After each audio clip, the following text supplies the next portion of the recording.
Bismillahirrahmanirrahim. Assalamualaikum warahmatullahi wabarakatuh. Para jamaah al-Asran rahimakumullah.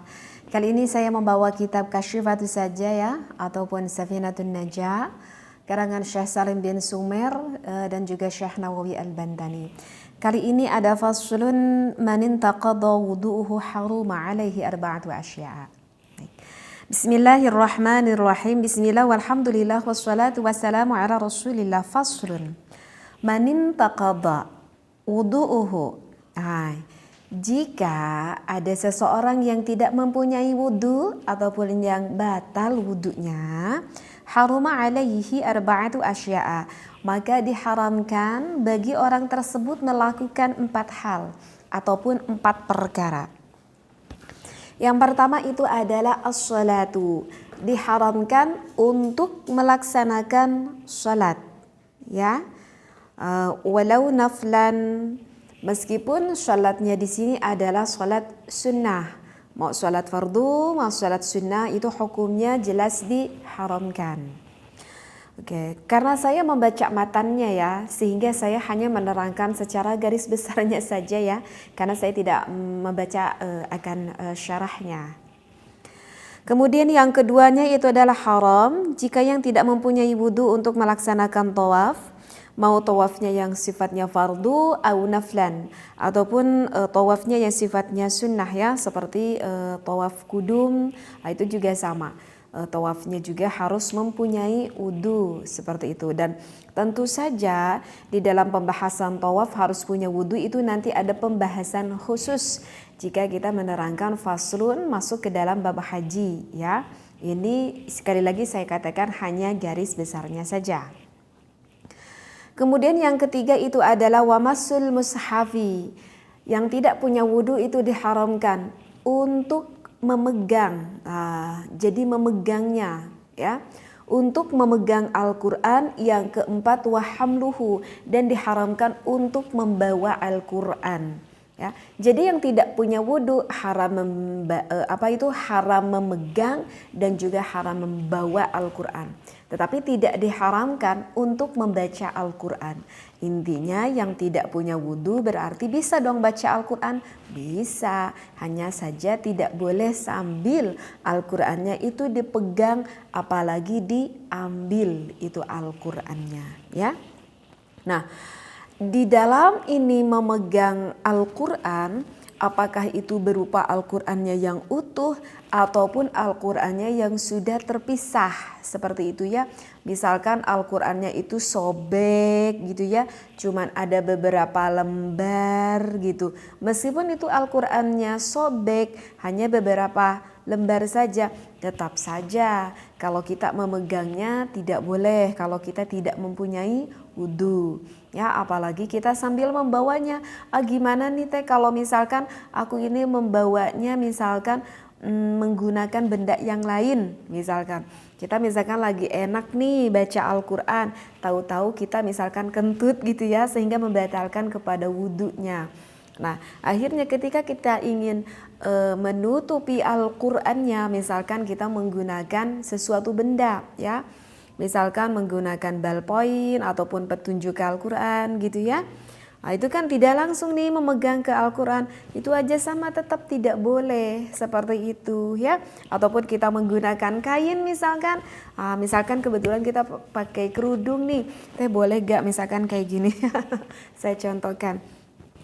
Tapi kan saya menggunakan kain, kemudian saya tutupnya ini dengan menggunakan kain, sehingga kulit saya ini tidak langsung memegang kepada Al-Quran dikarenakan ada penutup tangan saya dengan kain ini, misalkan menggunakan kerudung. Itu sama, tetap aja tidak boleh dikarenakan ini tangan bersentuhan dengan kerudung dan kerudungnya bersentuhan lagi dengan lembaran ini Al-Quran. Berarti itu tetap saja tidak diperbolehkan seperti itu ya.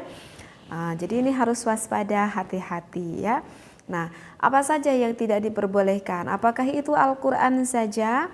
Ataupun contoh nih seperti apa ya, seperti Majmu' Syarif misalkan, Seperti Majmu' Syarif juga itu sama, tidak diperbolehkan ya. Kalian tahu ya Majmu' Syarif? Jadi itu ada kalau yang sudah meninggal gitu ya, suka ada di keluarganya yang memberikan kita Al-Quran kecil yang mana isinya ada surat Yasin, Waqiah, Al-Kahfi gitu ya. Meskipun di sana kan ada juga doa-doa yang lain, doa-doa sholat sunnah gitu ya, ataupun doa-doa yang lain, ada tahlilannya juga seperti itu. Nah, kenapa itu tidak diperbolehkan?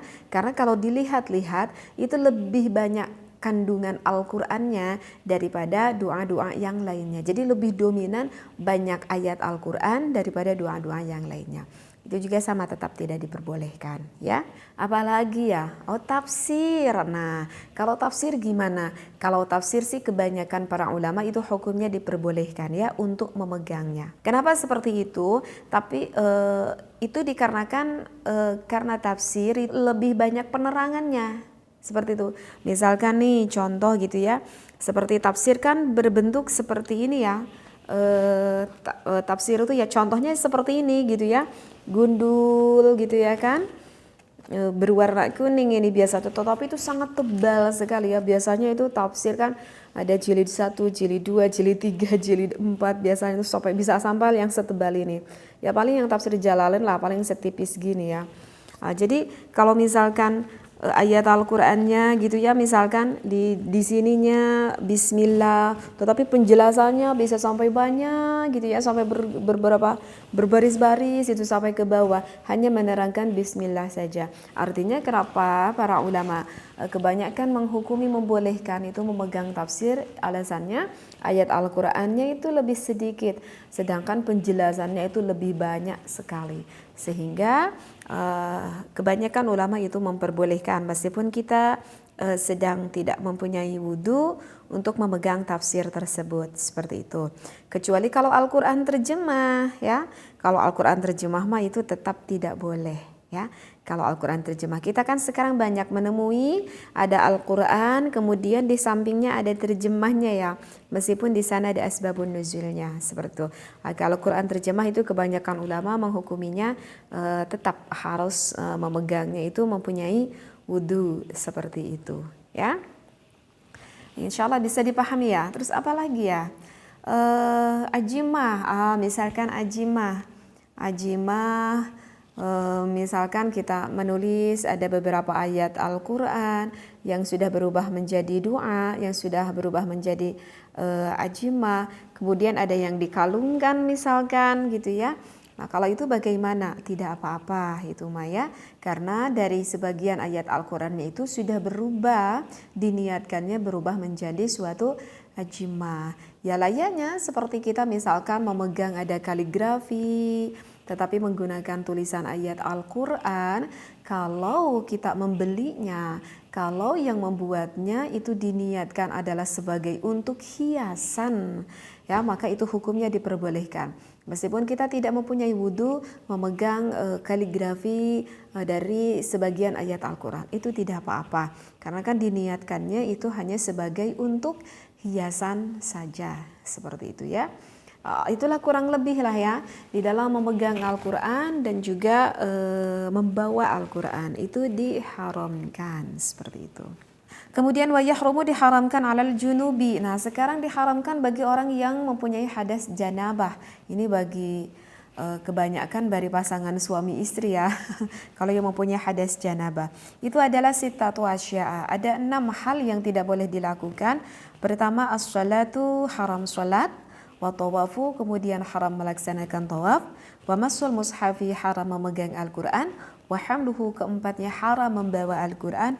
Wa lubthu fil masjidi. Nah ada ketambahan, yang kelima itu adalah haram diam di dalam masjid.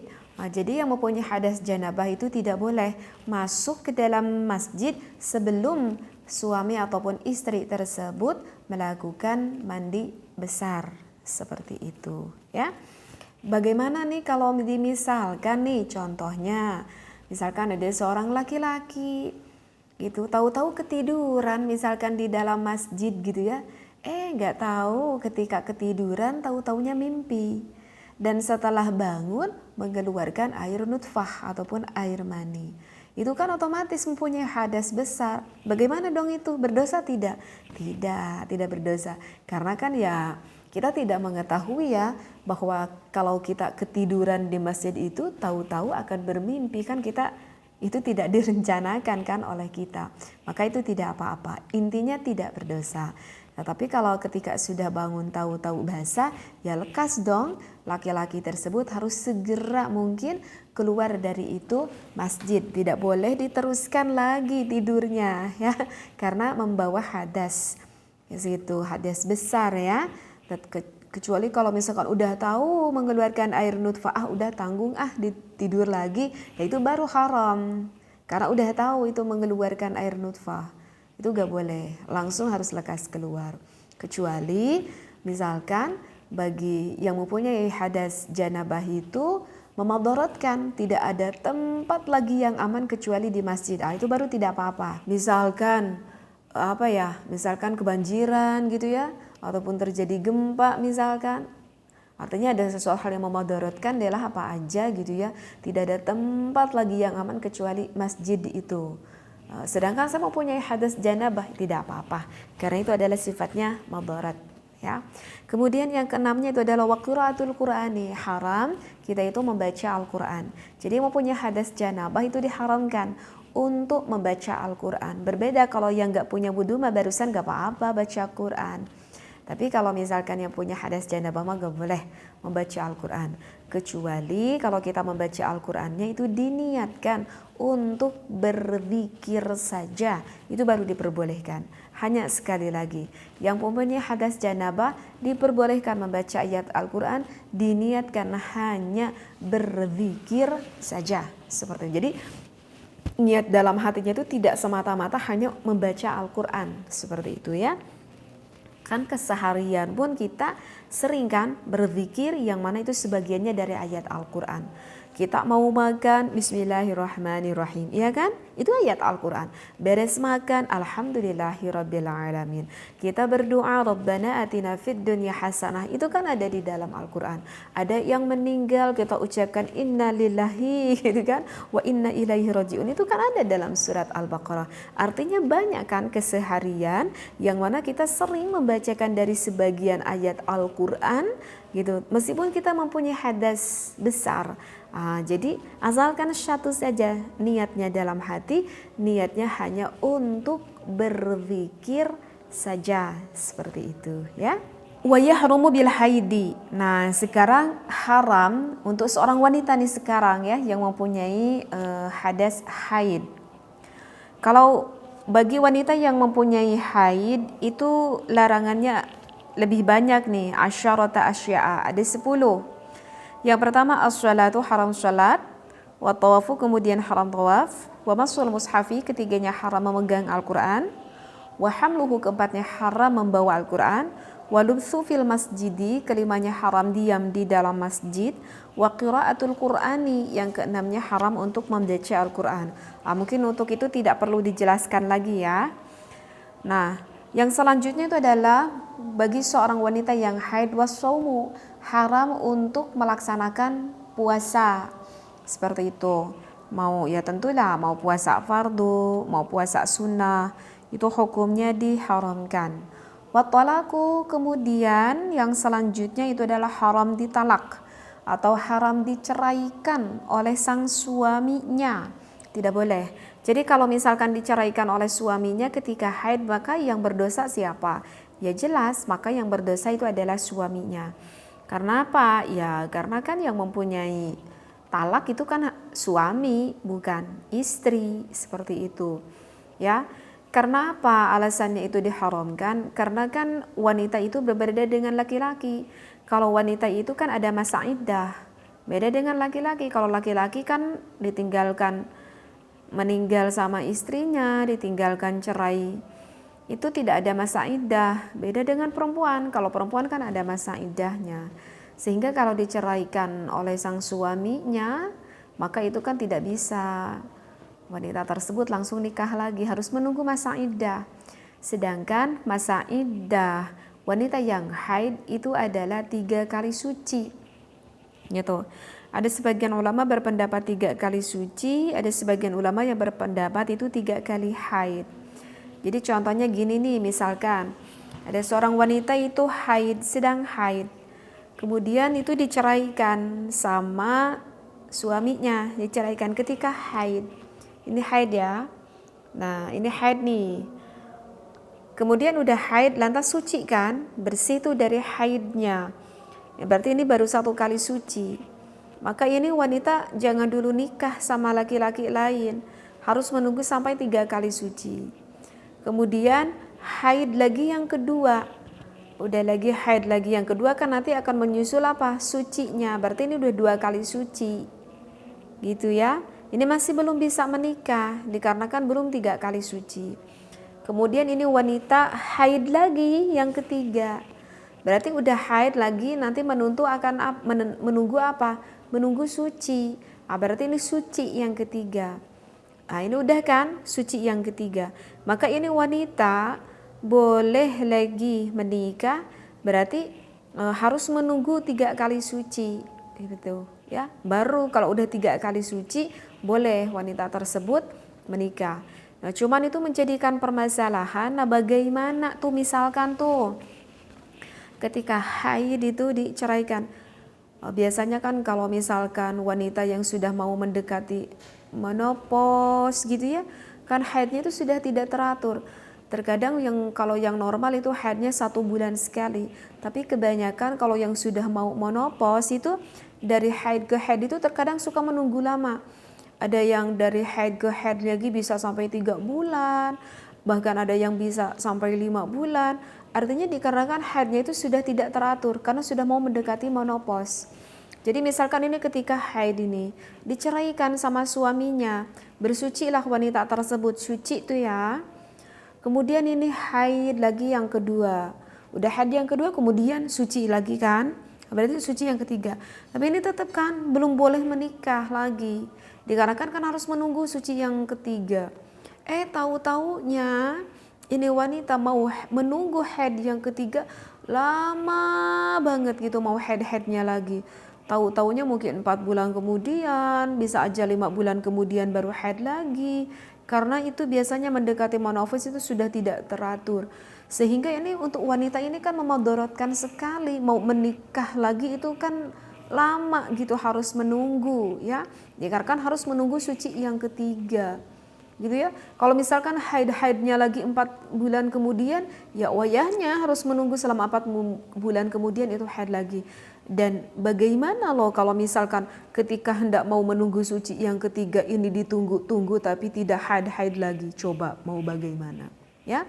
Kecuali kalau yang diceraikannya usianya masih muda, misalkan yang usianya masih 30 gitu ya, menstruasinya bagi wanita tersebut masih lancar, bisa menstruasi setiap bulan. Tapi kalau yang misalkan diceraikan sama sang suaminya yang udah umur 50 tahun misalkan ya, yang menstruasinya yang semakin tua itu semakin enggak lancar menstruasinya, itu kan sangat memudaratkan bagi perempuan tersebut, kasihan sekali. Sedangkan misalkan wanita ini masih ada rasa ingin kembali untuk menikah. Makanya itu diharamkan bagi seorang suami kalau misalkan menceraikan istrinya itu ketika sedang haid. Karena itu bisa memudaratkan bagi sebagian wanita ya, salah satu contoh kasusnya itu seperti itu ya. Jadi tidak boleh seorang suami menceraikan istrinya ketika istrinya itu sedang berada di dalam keadaan haid. Maka yang berdosa itu adalah siapa? Sang suaminya, karena menceraikan ketika haid. Begitu ya. Wal mururu fil masjid in khafatal wifahu. Nah, kalau yang 9 ini tidak boleh wanita yang haid itu melewati masjid. Gitu ya. Kalau yang tadi kan gak boleh diam, mau diam di dalam masjid, mau diam di luar masjid, itu tidak boleh, diharamkan. Nah, kalau sekarang yang 9 melewatnya pun itu tidak boleh. Kalau misalkan ada prasangka kalau ketika kita hendak melewati kalau kita hendak melewati masjid tersebut itu akan mengeluarkan najis dari darah haidnya itu tersebut, seperti itu ya. Kemudian yang ke-10-nya itu adalah wal istimta'u bima baina surrati war rukbah. Kesepuluhnya itu adalah haram dialap suka oleh sang suaminya bima baina surrati warrukbah, antara pusar sampai dengan lutut dua. Jadi kalau misalkan sang suami ingin bersenang-senang dengan istrinya ketika istrinya itu sedang haid, maka harus dilewati antara pusar sampai dengan dua lutut sang istrinya, itu tidak boleh, diharamkan. Tetapi sekali lagi sudah sering saya terangkan, bukan berarti sang istri itu tidak bisa menyenangkan suaminya meskipun sang istrinya itu sedang haid. Kalau sang suami meminta, kita sedang haid gitu, tetapi kalau kita adalah seorang wanita yang sangat faham sekali akan ilmu fikihnya dan tahu aturannya, dan kita seorang istri yang sangat piawai sekali bisa menyenangkan suaminya, meskipun kita sedang haid itu tetap bisa menyenangkan beribadah terhadap sang suaminya tersebut, seperti itu ya. Jadi di dalam faslun ini menerangkan haram bagi orang tadi pertama yang tidak punya wudu, kemudian haram bagi yang janabah, ketiga adalah haram bagi yang wanita yang haid. Meskipun saya menerangkannya tidak dengan syarahnya, hanya matannya saja, meskipun tidak terlalu dalam saya terangkan, tetapi mudah-mudahan ilmu yang sedikit ini bisa membantu, terutama bagi orang-orang yang membutuhkan, yang belum faham akan ilmu ini. Wallahu a'lam. Wassalamualaikum warahmatullahi wabarakatuh.